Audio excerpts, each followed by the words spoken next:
Okay, so you probably saw our last video where I said I was gonna cover loot and progression, and I am. Wow, I need a new intro for part 2s. Okay, first, let's discuss the current gear that exists and how it will hold up in dungeons. Dungeons items and public items, or public islands. as Jaya calls them, are two separate sets of items.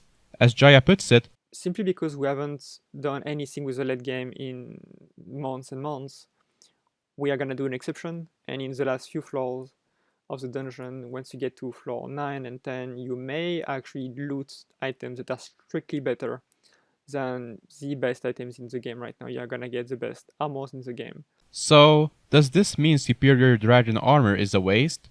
Not necessarily. But this doesn't mean that your dragon armor is useless or your perfect armor is useless. These blacksmiths can allow you to not only upgrade dungeon gear, but also turn regular items into dungeon gear. Existing items can be converted to dungeons items, which gain the same buffs that dungeon gear does for some dungeon levels. This is done through Malik and costs a new currency. Essence.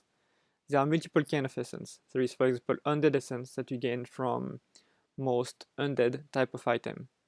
But there is also dragon essence that you gain from defeating special mobs in the dungeon, and gold essence, diamond essence, wither essence, and spider essence. And all of those are used to upgrade or turn specific items into dungeon items. But we will talk about that later. Dungeon items have a durability.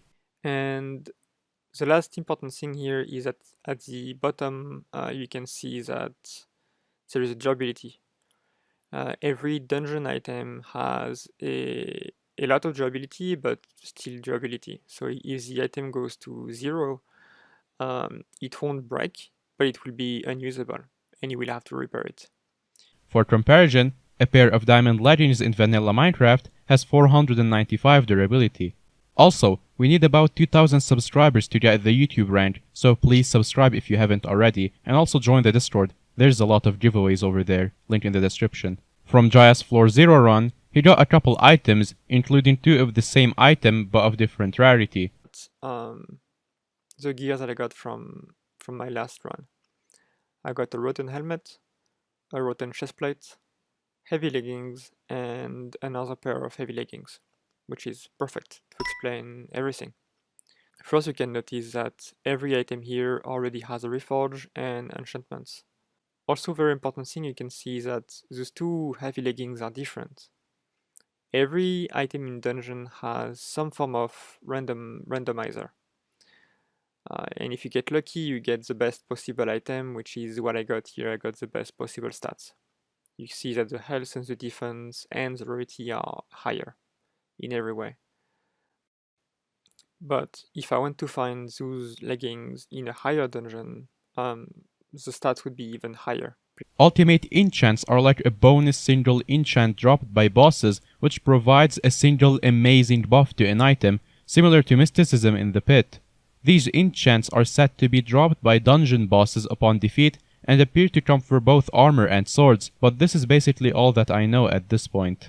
As for progression, dungeons are supposed to scale in difficulty by 50% each floor. As you can see, there are already 11 floors inside the catacombs, including the entrance, and it gets already very hard on those few floors.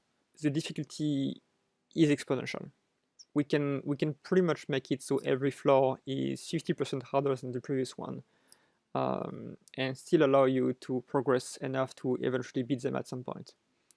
And of course, this is only the first dungeon. Once we release another dungeon, it will be, there's no limit to this system.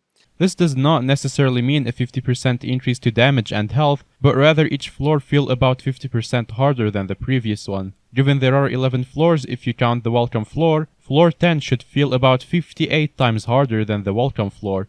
I've purposefully chosen to not cover things actually seen in other YouTubers' gameplay footage because I am not one for stealing content. If you're watching this at release, then we are under 2000 subscribers away from YouTube rank, so please hit that subscribe button and get us there so we can make Lego Maestro say something really funny.